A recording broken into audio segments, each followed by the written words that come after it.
Lundi, j'avais parlé comment vaincre les mal, qui avait compris quelque chose. J'avais parlé sur comment vaincre les mal le lundi.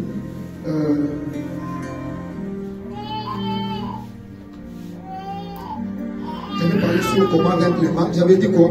Premièrement, pour vaincre les mal, tu dois d'abord reconnaître d'abord les mal. Il y a des gens qui ne reconnaissent jamais les mal. Comment tu vas laisser l'impudicité si tu ne reconnais pas d'abord que l'impudicité existe? Comment tu vas laisser d'écouter les mauvaises cantiques si tu ne reconnais pas d'abord que c'est très mauvais? Comment tu vas laisser de mal t'habiller si d'abord pour toi, mal t'habiller c'est bien t'habiller? Donc impossible que tu dois d'abord reconnaître que c'est le mal, c'est ce que je fais ici. Deuxièmement, ça veut dire tu dois reconnaître les conséquences du mal. Le mal a toujours une conséquence. Lorsque tu fais quelque chose, attends-toi à une conséquence.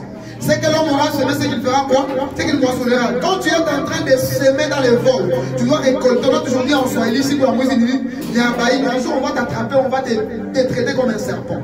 C'est ce que j'ai dit l'autre fois. Et troisièmement, ça veut dire qu'il faut se donner. Donc, pour abandonner les mal, ce n'est pas facile. Il faut se donner. Tu as l'image d'abandonner l'impudicité, tu as l'image d'abandonner l'ivrognerie, tu as l'image d'abandonner ce que tu aimes, ce que tu fais tous les jours. Ça, tu préfères le faire tous les jours, mais tu as l'image d'abandonner. Ce n'est pas facile et c'est très compliqué. Donc, il faut se donner, il faut se sacrifier. Quatrièmement, ça veut dire qu'il faut être rempli du Saint-Esprit. Le Saint-Esprit vous enseignera. Des fois, nous parvenons à faire les mal, c'est parce qu'on n'a pas le Saint-Esprit. J'avais dit ça, c'est un petit rappel. Les mercredis, je suis venu vous parler sur l'espérance pleine en Jésus-Christ. L'espérance pleine en Jésus-Christ. J'avais dit, il y a des éléments qui font en sorte que nous ne puissions pas avoir l'espérance pleine en Jésus. Premièrement, nous regardons trop nos problèmes. Le problème fait en sorte que nous ne puissions pas espérer en Jésus. Ça veut dire, quelqu'un vient prier, mais il regarde, chez lui, il y a un problème. Il se dit, mais j'ai pris, pourquoi j'ai un problème? Et au lieu que cette personne puisse espérer de plus en Jésus, il n'espère pas, mais il désespère. Il dit, deuxièmement, ce qui fait en sorte que nous ne puissions pas désespérer, c'était quoi, mon frère? Deuxièmement, moi, vous êtes quoi? Ce qui fait en sorte que nous ne puissions pas désespérer. C'est bon. On n'a pas le courage. Amen. Amen. On manque la foi. Nous regardons, j'avais dit, deuxièmement, j'avais dit, donc, beaucoup de gens regardent la vie des autres. Donc, nous voulons imiter les autres. Ça veut dire quoi? Nous étions tous à la prière. Moi et papa Israël. On nous a prophétisé les mêmes jours que Dieu va nous bénir. Mais lui, il est béni encore moi. Et moi, j'ai des espaces, je me dis, comment on a béni seulement l'autre, on ne bénit pas. Je regarde la vie des autres et je suis en train de penser que les autres tels qu'ils vivent, moi, je vais vivre comme ça. Or que chacun a sa vie, chacun de la même manière que tu es né toi-même. Tu vivras aussi toi-même. Chacun a son tour, chacun a le tour de sa vie. Calmez les enfants. Ils sont dans le qui n'a pas parlé de la oppression de la vie. Ça va chier.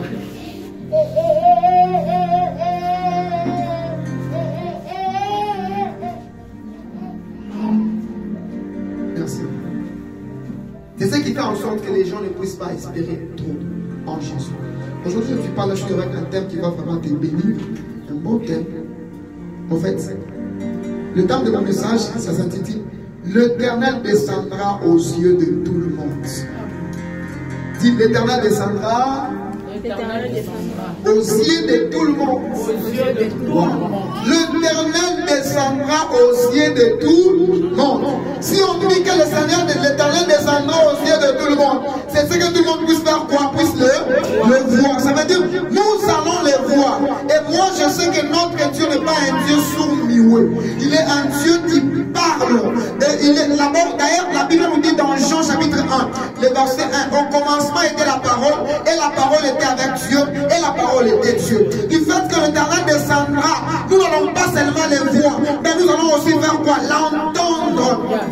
Et lorsque lui parle, il ne parle pas pour rien. Il parle, c'est pour que nous puissions être libérés. C'est pourquoi la Bible nous dit, je leur ai envoyé ma parole et ma parole les a rendus libres. C'est la parole de Dieu, lorsque Dieu parle sur ta vie, lorsque Dieu parle dans ta vie, c'est pas pour que tu restes intact, mais c'est pour que tu puisses vivre autrement. Donc que tu sois libre. Tu as été peut-être lié quelque part et lorsque Dieu descend, c'est pour te libérer. Oh, j'ai la foi ce soir que la descente de Dieu dans la vie de quelqu'un changera la vie d'une personne. La descente de Dieu dans ta vie fera en sorte que Dieu puisse parler. Et lorsque Dieu parlera, la Bible nous dit que si Dieu est pour nous, qui sera contre nous? Il va parler à notre faveur. Il va parler pour nous défendre. Il va parler à notre faveur. Si tu crois, tu me donnes un bon amen.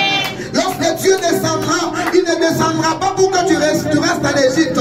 Il descendra pour que tu puisses quitter en Égypte, que tu quittes dans la captivité de Pharaon, que tu sois libre de servir ton Dieu. Je le crois et je le témoigne que ce soir, un Dieu puissant descendra. Je le crois et je le témoigne que ce soir, un Dieu puissant va opérer. Je le crois et je le témoigne que ce soir, un Dieu puissant nous fera du bien. Je le crois et je le témoigne que ce soir, un Dieu puissant nous bénira. Je le crois et je le témoigne ce soir, un Dieu puissant descendra pour confondre les sorciers de nos quartiers, les sorciers de nos familles. Il descendra pour annuler la malédiction que nous a apporté nos pères, pour annuler la malédiction que nous a apporté nos arrière-grands-pères. Moi je le crois et je le témoigne. Le même Dieu qui est descendu au temps des Israélites, il descendra aussi ce soir. Le même Dieu qui est descendu au temps de Daniel, il descendra aussi ce soir. Le même Dieu qui est descendu au temps des gens de la Bible, il descendra aussi à notre temps. Je le crois et je le témoigne. Dans ton mariage ce soir, Dieu descendra. Dans ta finance ce soir, Dieu descendra. Dans ta étude ce soir, Dieu descendra. Dans ta santé ce soir, Dieu descendra. Si tu crois, tu vas Dieu descendra. Dans ta vie, Dieu descendra. Il descendra. Il transformera ta vie. Il changera ta vie. Il changera ta vie. Il ne te laissera pas souffrir. Il ne te laissera pas dans la faiblesse, dans la pauvreté. Notre Dieu, ce n'est pas un Dieu pauvre. Il a écrit dans sa parole que l'or et l'argent l'appartient. Et nous sommes des princes et des princesses. Nous héritons dans son royaume. C'est pour la Bible la Bible nous dit que nous sommes des héritiers de Christ et des co-héritiers de notre Dieu. Nous sommes des co-héritiers de Christ avec Christ.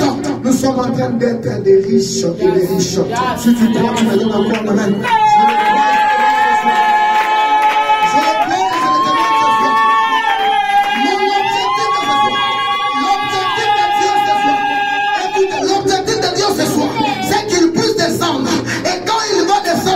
Il y a des gens qui seront mariés. Et quand ils vont descendre, il y a des chemins qui vont travailler. Et quand ils vont descendre, il y a ceux qui sont liés, qui sont liés. Et quand ils vont descendre, ils sont liés. Et qu'ils puissent finir par témoigner la grandeur et la puissance de Dieu. Si tu crois, tu me donnes un mot de Dieu descendra ce soir. Je vous l'ai dit fortement, Dieu descendra ce soir. Je vous l'ai dit fortement, Dieu descendra ce soir. Il est en train de descendre. Et je le vois en train de descendre. Nous allons témoigner sa descente. Nous allons témoigner sa descente. Écoute, la Bible nous dit, notre Dieu, il se lèvera. Job est en train de dire, moi je sais que mon rédempteur est vivant. Et il se lèvera, même le dernier. Les sorciers se sont levés en premier lieu dans ta vie. Et ont bloqué ta vie. Et ont fait chuter ta vie. Mais ce soir, ils descendront en dernier lieu. C'est pour les confondre. Pour que les gens qui viendront par le même chemin et retourneront dans ce chemin. Je crois ce soir que les sorciers de ta famille seront confondus. Ils seront confondus. Ils seront confondus. J'ai un message pour vous, papa Israël. Dieu est en train de me dire, il va vous donner un bon boulot cette année. Et qui cette prophétie, tu auras un bon boulot. Et tu vas commencer à travailler ce boulot. Je suis en train de voir quelque temps tu as eu une promotion. C'est que tu m'as dit pendant que tu étais en train de chanter. Mais on va chanter. Dieu descendra ce soir. Je le crois et je le témoigne que Dieu descendra ce soir. Si tu le crois aussi, tu acclames pour lui. Si tu le crois aussi, on va lire rapidement. Sur le livre 2, Exode chapitre 19, le verset 6 à 11. Exode chapitre 19, le verset 6 à 11. 6 à 11. Ouais. Nous sommes dans le livre d'Exode, chapitre 19, verset 6 à 11. Nous lisons dans le nom de Jésus-Christ. Amen. Tu peux te donner de mots pour honorer la parole de Dieu, s'il te plaît. Fils nous dit, vous serez pour moi un royaume de sacrificateurs et une nation sainte. Une nation sainte. Voilà les paroles que tu diras aux enfants d'Israël. Moïse vint appeler les anciens du peuple. Et il mit devant eux toutes ces paroles, comme l'Éternel lui avait ordonné. Le peuple tout entier répondit, nous ferons tout ce que l'Éternel a dit. Moïse rapporta les paroles du peuple à l'Éternel. Yes, sir. Et l'Éternel dit à Moïse, voici je viendrai vers toi dans une épaisse nuée, afin que le peuple entende quand je te parlerai, et qu'il ait toujours confiance en toi. Moïse rapporta les paroles du peuple à l'Éternel.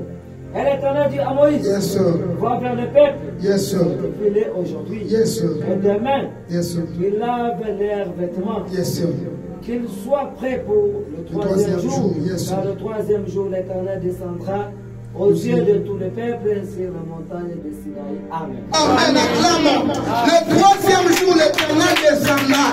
Le chiffre 3, c'est le chiffre de la résurrection de Jésus. Moi, je crois que le troisième jour est déjà même arrivé. Car notre Jésus n'est plus dans la tombe. Notre Jésus est déjà ressuscité. Et pendant que je vous parle, il est assis à la droite du Père. Et il nous a dit, je serai avec vous jusqu'à la fin du temps. Peut-être que tu es en train de vivre sans Jésus. Il est temps de vivre avec Jésus. Acclame Jésus.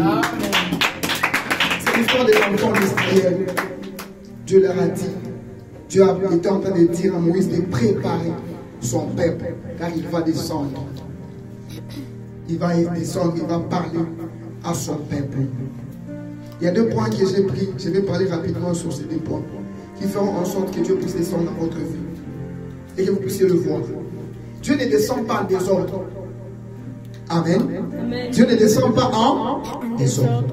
Dieu ne descend pas n'importe où. Il est omniprésent. Il est omniprésent, c'est vrai. Mais il n'opère pas. Quand on parle de descendre de Dieu, c'est pour que Dieu descend et parle. Dieu descend et opère. Il n'opère pas n'importe où, il ne parle pas n'importe où. Il peut être partout comme il est omniprésent. Mais ce n'est pas Dieu qui va parler partout. Or, notre objectif, ce n'est pas que Dieu descend seulement comme on peut seulement regarder seulement comme ça. Il descend dans ta vie et puis tu étais pauvre, tu restes toujours pauvre. Il descend dans ta vie, tu manquais l'argent, tu manques toujours l'argent. Il descend dans ta vie, tu étais impudique, tu es toujours impudique. Il descend dans ta vie, tu étais voleur, tu es toujours voleur. Il descend dans ta vie, donc rien ne change. Il faut qu'il puisse descendre et après c'est là que tu puisses vivre ce qu'on appelle un changement. Que tu puisses vivre ce qu'on appelle la conversion. Que tu puisses être converti. Et cette conversion, ça peut être de la pauvreté vers la richesse, du péché vers la crainte de l'Éternel. Donc c'est comme ça que Dieu descend. Mais non, il y a des éléments que nous devons faire pour que Dieu puisse descendre. Dieu a dit à Moïse de demander aux enfants d'Israël de se sanctifier. Amen. Amen. Amen. Amen. Il peut se faire que Dieu accepte de descendre ce soir. Mais si tu n'es pas sanctifié, il va descendre, mais toi tu ne vas pas le voir. Écoutez, parmi les enfants, lorsque Dieu a dit aux enfants d'Israël, il les a dit parce que c'est pourquoi ils doivent se sanctifier. Parce que quand il va descendre, s'ils les retrouvent qu'ils ne sont pas compétents, ils ne sont pas prêts, ils ne sont pas donc sanctifiés, les autres ne vont pas se prendre sa présence, ils vont faire quoi? Ils vont mourir. Ils vont mourir. En entendant seulement la voix, du fait qu'il est un Dieu parfait, un Dieu saint, tu ne peux pas l'entendre avec les péchés. Première condition, tu dois te sanctifier. Et quelqu'un qui est appelé à se sanctifier, c'est quelqu'un qui a passé par les mal, c'est quelqu'un qui a commis le péché, c'est quelqu'un qui s'est détourné de la parole de Dieu. Bon nombre de personnes viennent chercher la face de Dieu.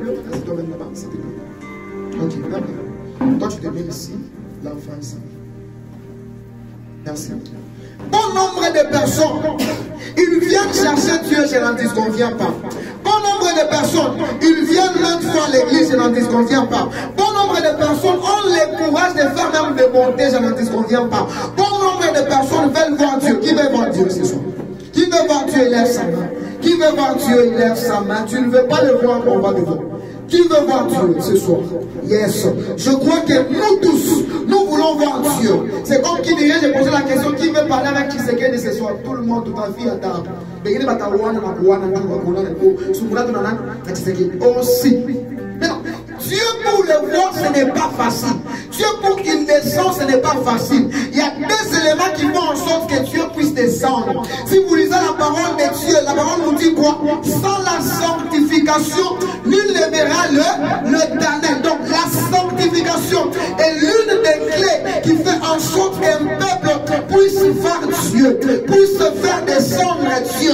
Tant que nous serons impurs, tant que nous serons dans les péchés, Dieu ne descendra pas. Et il peut se faire que Dieu descende ici ce soir. Tant que toi tu auras les péchés, cette descente provoquera une chute dans ta vie.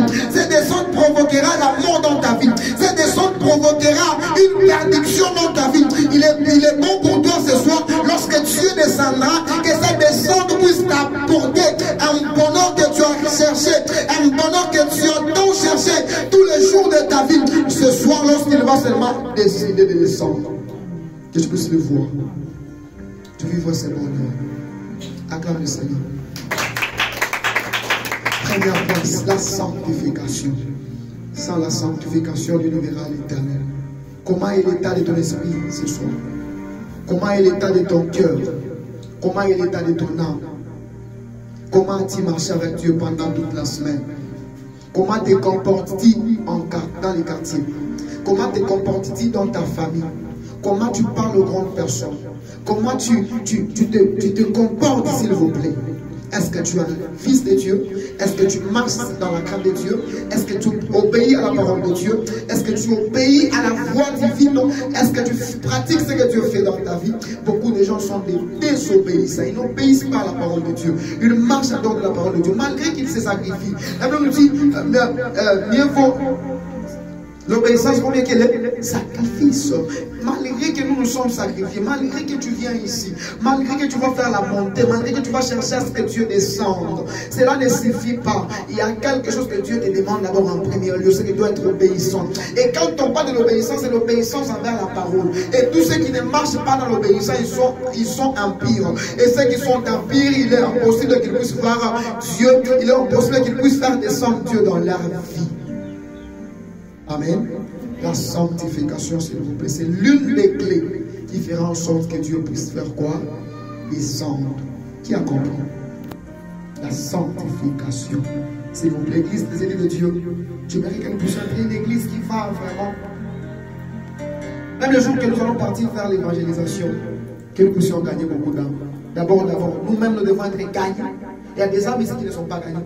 Il y a des personnes ici qui viennent ici, mais ils font n'importe quoi. Il y a des gens qui font les péchés. Il y a des gens qui ne s'inquiètent pas pour le péché. Lui, il fait seulement les péchés. Lui, il n'est même pas là, malgré qu'on enseigne, malgré qu'on parle, malgré qu'on... J'ai enseigné même comment éviter le mal. Qui ont évité le mal par rapport à cet enseignement de lundi? Qui ont évité le mal? Il faut savoir éviter le mal. Tout d'abord reconnaître que je réponds mal aux grandes personnes. Tout d'abord reconnaître que mon habillement n'est pas dit. Tu vas changer rapidement et tu vas vivre la sanctification.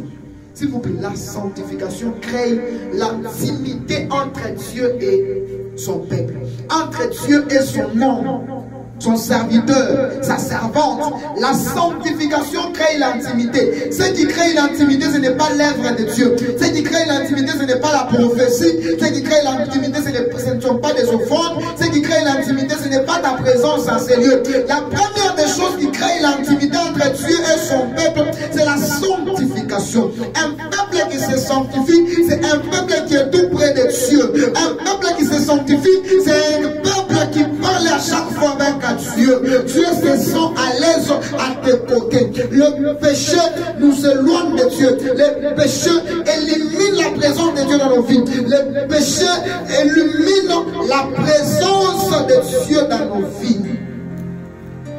Cherchons la sanctification. Chaque fois que tu vis sur la terre, tous les jours de ta vie, et cet esprit de vivre dans la sanctification, de marcher dans la sanctification. Acclame le Seigneur. Acclame bien Jésus.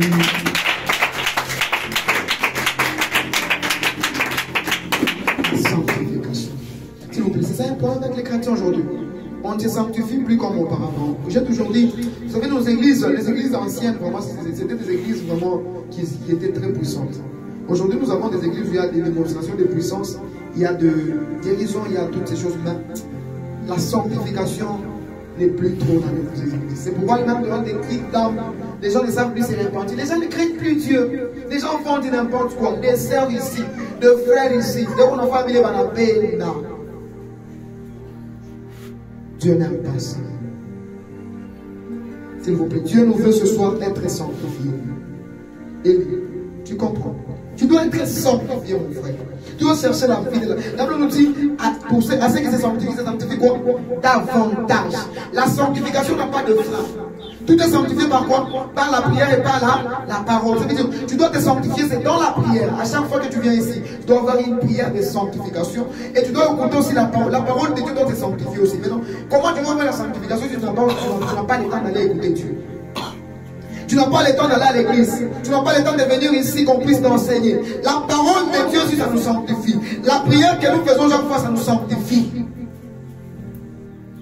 La prière nous approche de Dieu. La sanctification. D'abord la sanctification. Dans le mot sanctification, il y a le sang de Jésus. Il y a une personne qui s'est sacrifiée pour nos péchés. Cette personne, c'est Jésus. Si tu pries ce soir, même si tu avais commis quelques péchés, laisse-moi te dire ce soir, par le sang de Jésus, tu seras sanctifié. Par le sang de Jésus, tu seras sanctifié. Même si tu as tué 10 personnes, même si tu as fait l'impudicité, même si tu as avorté, même si tu as commis le mal, il suffit seulement que tu puisses reconnaître en toi, que tu puisses te dire que j'ai péché et je m'en vais dans mon Père, qu'il puisse me sanctifier. Le Père t'accueillera, le Père t'accueillera comme il l'a fait pour l'enfant prodigue qui a reconnu qu'il n'est plus dans la bonne voie de son Dieu, dans la bonne voie de son Père, et il s'est dit lui-même, je vais rentrer chez mon papa. Notre Père, il n'est pas un Père qui rejette. La Bible nous dit, il est lent à la colère, il est riche en bonté, toujours fidèle à pardonner. C'est ça notre Dieu. Il peut se faire que tu as fait un péché, que tu as commis le mal, mais ce soir, je crois que par son sang qui a été versé sur la croix de Golgotha, cette église sera sanctifiée. Cette église sera sanctifiée. Cette église sera sanctifiée. Amen. Il ne regarde pas toi tes péchés. Il est temps que tu puisses maintenant prononcer tes péchés. Et tu les dises à Dieu, Dieu, je suis un pécheur. Sanctifie-moi et il va descendre. Acclame le Seigneur. La deuxième des choses qui fera en sorte que Dieu descende ce soir, c'est que nous devons être prêts. Dieu a dit à Moïse que soyez prêts. Préparez-vous. Quelqu'un qui est prêt, il doit se préparer. Vous avez toujours dit, qui a déjà vu quand, par exemple, quand on parle que le président doit venir à l'ICAS, qu'est-ce qu'on fait? On prépare tout. Presque là où il va dormir, s'il va passer ici, on prépare son séjour ici, on va les préparer. Là où il va pas. Même la route, on doit préparer la route, on doit ranger les routes. Si les routes ne sont pas bien asphaltées, on doit bien les asphalter. Amen. Amen. On va même regarder donc là-bas, il y a d'abord quelques véhicules qui vont commencer d'abord par faire quoi? Par passer. Donc c'est ça ce qu'on appelle la préparation. Une fiancée qu'on veut venir épouser, qu'on veut venir fiancer, qu'est-ce qu'on fait pour préparer sa maman? Sa maman fait quoi? Elle la prépare. Sa famille la prépare. C'est pourquoi vous allez voir la femme là-bas, on la range à la tête. Avec notre système de make-up ici.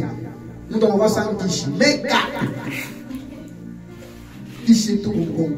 Ah, il y a un make-up sur ma fiancée. Je suis là. Oh, quand on va make-up, moi, fiancé, on va dire make-up. C'est beau, tu vas te trouver par Jean. Tu vas toujours à John, tu vas à rouge. Tu ne peux pas dire. Tu vas chez beau. Acclame le Seigneur. Écoutez, moi je vais faire une différence. Le jour de ma vie, des fiançailles, tout y a un prétend. Chez nous, on voulait une couille de mon amour. Il ne m'embauche pas de biblier, tu n'as pas dit d'or. Fiançailles naturelles. En tout cas, la fille, si elle a marqué la différence. Amen. Amen. Donc tout ça, c'est la préparation. Il faut seulement faire quoi? Préparer. Qu'est-ce qu'on prépare encore? On va accueillir la belle famille qui viendra pour prédoter. La maman prépare la maison doit être très propre. Sinon, elle est sur le toit, il y a prédoter, il doit avoir une belle famille qu'on a vu dans le pot et à main vipale. Avant de venir, on a vu la poème. Ça, tu as d'autres. Donc, on a remis,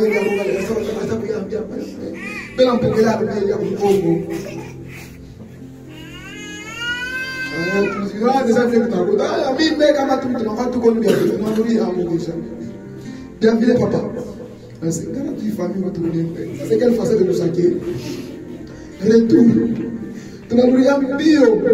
Elle t'a entraîné, elle t'a entraîné. Hein? Acclame le Seigneur. Moi, je veux qu'on prépare des choses, même s'il n'y a pas l'électricité. Vous voyez, les gens dans ta groupe électrogène, donc que les choses soient alimentées, la musique là-bas, la boisson, tout ça c'est très important. C'est une façon de préparer.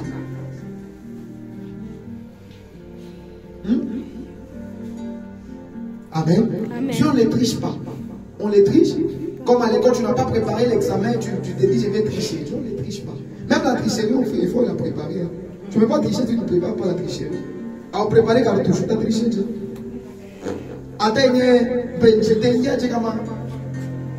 Alors préparer. Donc il faut toujours préparer. Tout se prépare. Amen. Amen. Amen. Amen. Même avant de se laver, on se prépare. Non? Tu ne peux pas les vêtements, aujourd'hui je vais mettre ça. Ou les commentaires. Tu auras un endroit où il y a quand même. Tu prépares tout. Maintenant, si les choses de ce monde, avant que nous puissions les faire, nous sommes obligés à les préparer. Maintenant, que dirions-nous de notre Dieu lorsqu'il veut venir dans nos vies? Il nous demande de nous préparer, d'être prêts à les recevoir. Écoutez, on nous parle de 10 vierges. Parmi ces 10 vierges, il y avait 5 vierges femmes sages et 5 vierges femmes qui étaient comment? Insensées. Les sages étaient prêtes, mais tandis que les insensés n'étaient pas prêtes. Tous ceux qui ne sont pas prêts à recevoir Dieu, c'est ce qu'on appelle des insensés. Des gens qui font du n'importe quoi, des gens qui ne se préparent pas.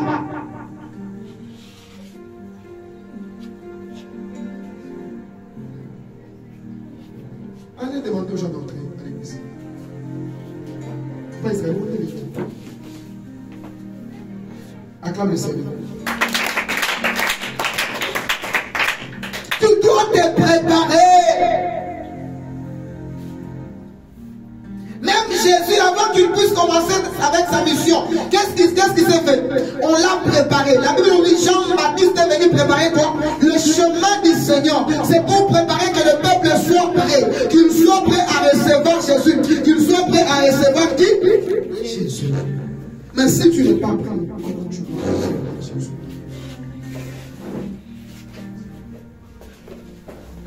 Si tu n'es pas prêt, comment tu vas recevoir Jésus? Et d'abord Jésus est Seigneur. Jésus est Seigneur.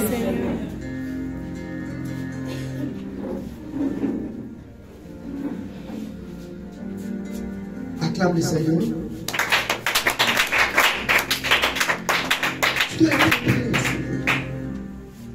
Comment on se prépare? Je crois que la sanctification aussi fait partie aussi des préparations. Okay. La prière, tu pries, tu dois avoir la lampe. Dans ta lampe, il doit y avoir quoi? Il doit y avoir quoi? L'huile. C'est l'huile qui fera en sorte que ta lampe soit toujours quoi? Allumée. Et lorsque le Seigneur descendra, qu'il te trouve déjà prêt avec la lumière. Parce que Dieu ne peut pas descendre là où il y a les ténèbres. Dans notre sens, là où il n'y a pas la parole de Dieu, Dieu ne descend pas. Là où il n'y a pas la sainteté, Dieu ne fait pas quoi? Ne descend pas.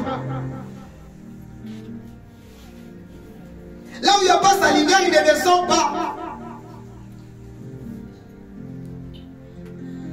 Dieu aimerait nous retrouver et avoir des lampes, que nous puissions avoir des lampes afin qu'il puisse descendre.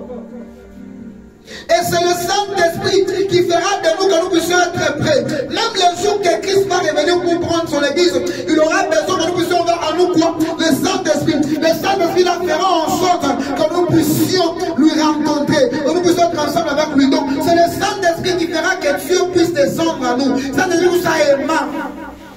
Nous n'avons pas.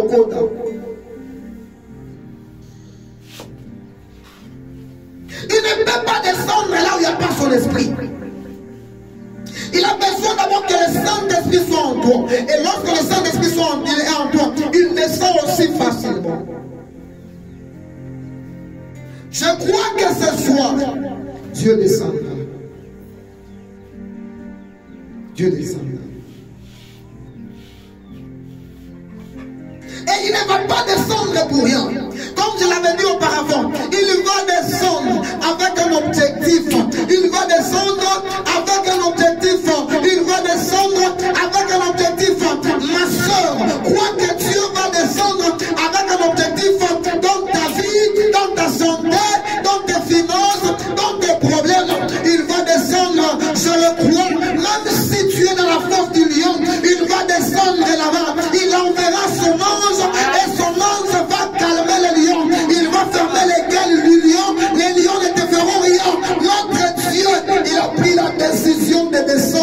soir pour changer nos vies. Amen.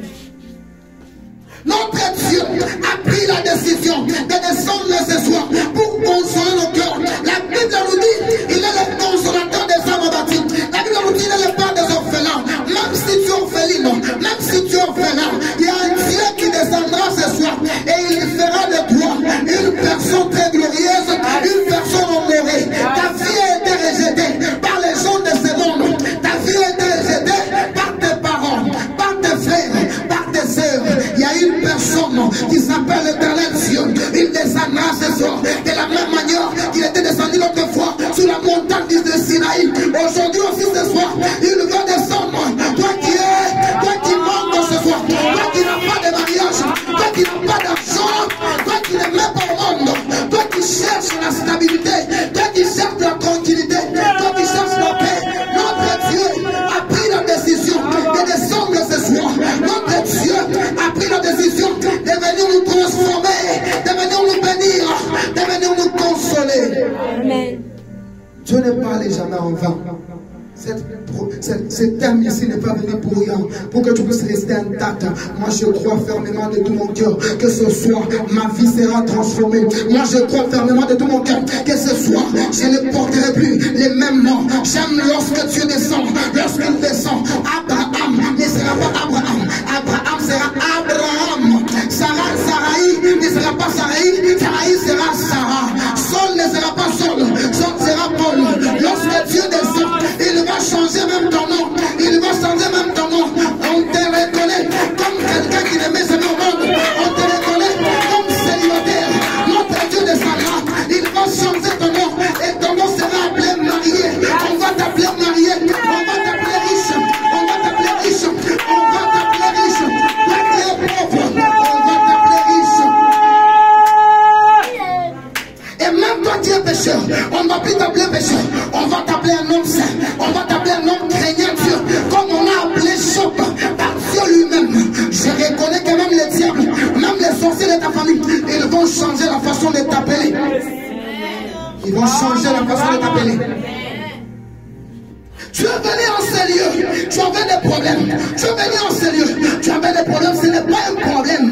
Mon problème de ce soir, c'est que Dieu descendra. Et j'aime la finalité. Et tout le monde fera quoi? Les verront. Je crois que tu verras Dieu ce soir. Je crois que tu verras Dieu ce soir. Écoute, tu seras comme Bartimée. Tu te rencontres avec Jésus, tu fais quoi? Tu le vois. Tu as fait longtemps que tu n'as jamais vu Jésus. Tu le verras dans ta maison. Tu le verras dans ton mariage. Tu le verras comment il opère. Tu le verras comment il guérit. Tu le verras comment il fait le miracle. Amen. Tu le verras. Nous verrons Dieu ce soir. Amen. Nous verrons Dieu ce soir. Qu'est-ce que Job a dit? Mes oreilles ont entendu parler de toi. Et maintenant mes yeux font quoi? Waouh! Il est temps de voir Dieu, les ennemis de Dieu. Il est temps de voir Dieu. Il est temps de voir Dieu. Papa Israël, il est temps de voir Dieu. Il est temps que nous puissions voir Dieu afin que nous puissions bâtir une grande église. Il est temps de voir Dieu afin que nous puissions commencer à célébrer des mariages. Il est temps de voir Dieu afin que nous puissions avoir des bons boulots ici. Il est temps d'élever, de voir Dieu afin que nos vies puissent changer. Nos vies vont changer, je le crois. Notre Dieu ne ment jamais. Il a dit d'ailleurs dans sa parole, approchez-vous de moi et moi je m'approcherai de vous. Tu as quitté ta maison, tu es venu ici, c'est une façon de t'approcher de Dieu. Le fait seulement d'abandonner ta maison, papa.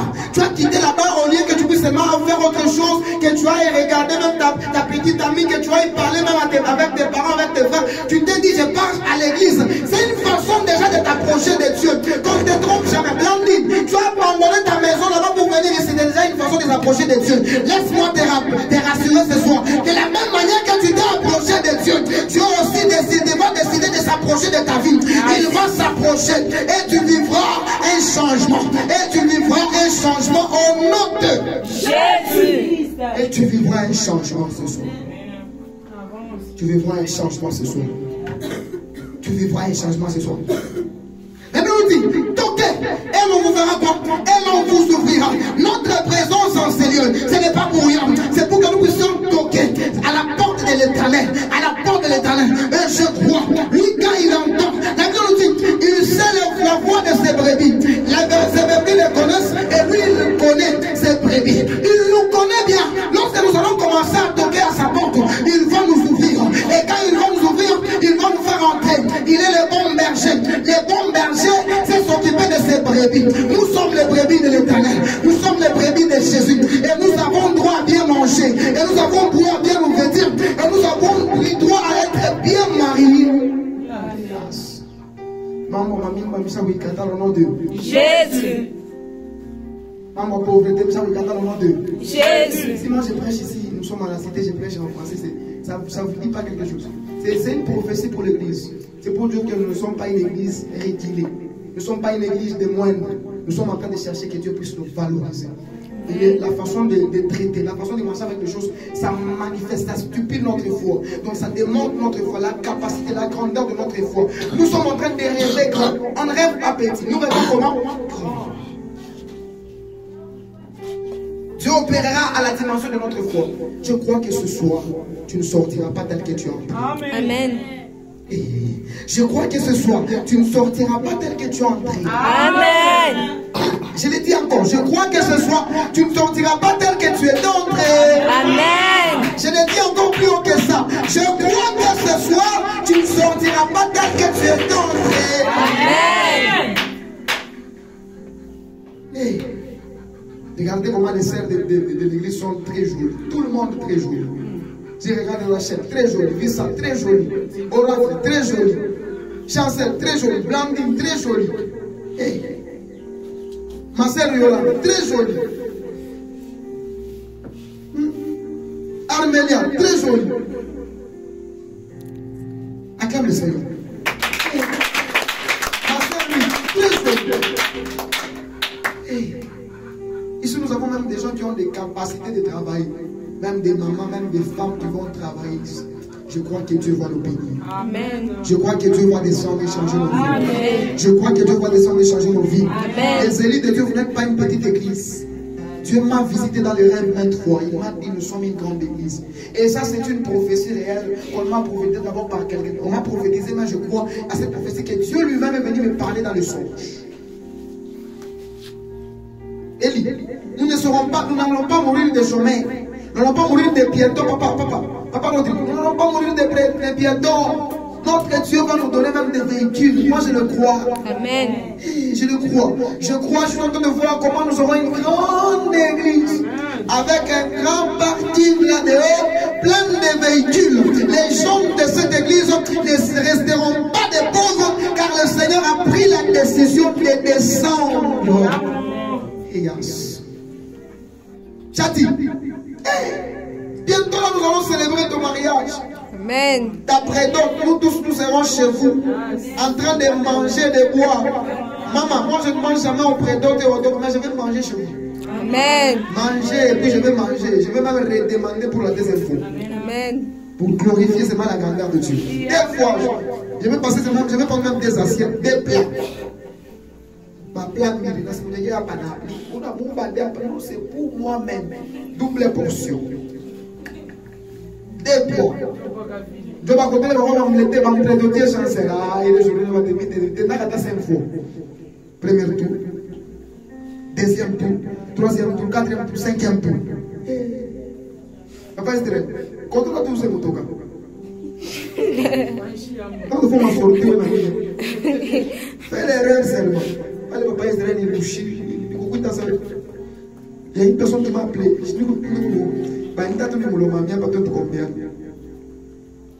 viens m'accompagner. Ne laisse pas la voiture. Hein. Tu viens avec ta voiture.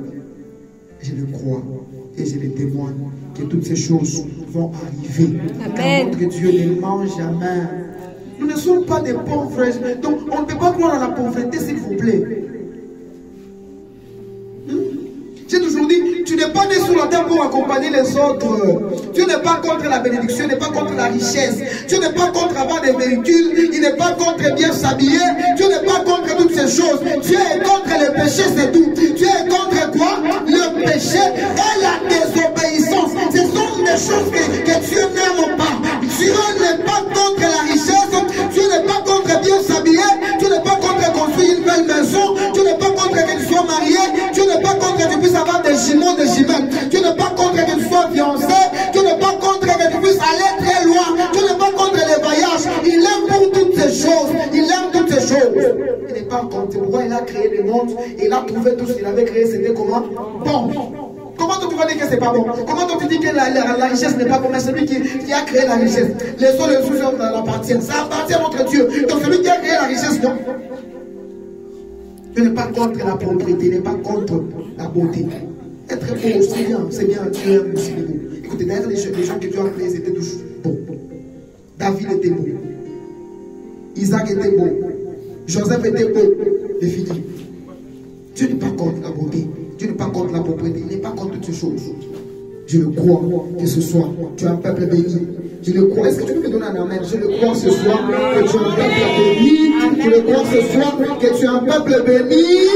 Tu es un peuple béni. Tu ne vas pas sortir ce soir ici maudit. Même si ta grand-mère t'a maudit, même si ta maman t'a maudit, même si ton papa t'a maudit, oh, je prends le pouvoir, comme les premiers anges de l'église, de te bénir. Tu es béni au nom de Jésus. Tu es béni au nom de Jésus. Tu es béni au nom de Jésus. Tu seras marié au nom de Jésus. Tu auras un membre au nom de Jésus. Tu iras au nom de Jésus. Tu vas voyager au nom de Jésus. Tu vas voyager au nom de Jésus. Tu quitteras en dehors du pays au nom de Jésus. Tu feras des grands choses au nom de Jésus. On t'appellera maman de beaucoup de personnes au nom de Jésus. Oh, tu auras une belle maison au nom de Jésus. Oh, tu auras des bons vêtements au nom de Jésus. Tu auras bien t'habiller au nom de Jésus. Tu seras riche au nom de Jésus. Au nom de Jésus, des bénédictions vont t'accompagner. Vont t'accompagner. Nous sommes de la postérité d'Abraham. Et Dieu a promis à Abraham de bénir toute sa postérité. Ça veut dire que nous tous, nous sommes bénis au travers de notre Père de la foi qui s'appelle Abraham. Amen. Nous sommes bénis, nous ne sommes pas maudits. Et quelque chose me fait du bien. Quelque chose me fait du bien. La Bible dit, Moïse c'était le 3e jour. Dieu descend là. Je me rappelle le 3e jour, dans les tombeaux. Christ n'est pas resté dans les tombeaux. Il était ressuscité. Et sa façon d'être ressuscité, ce n'est pas pour lui-même qu'il a été ressuscité. Il est ressuscité pour toi et pour moi. Jésus est ressuscité pour toi et pour moi. Ça veut dire que tu n'es plus mort. Ça veut dire que ton mariage n'est plus dans les tombeaux. Ton mariage n'est plus dans les tombeaux. Tes finances ne sont plus dans les tombeaux. Tes problèmes ne sont plus dans les tombeaux. Il y a une personne qui est ressuscité. Et sa résurrection, il est ressuscité ensemble avec toi. Il est ressuscité ensemble avec tout pour toi. Il est ressuscité ensemble avec tout ce qui t'appartient, tout ce qui est à toi. Christ est ressuscité avec ça. Tiens-toi debout. Il est ressuscité. Christ est ressuscité. Dis d'abord, Christ est ressuscité.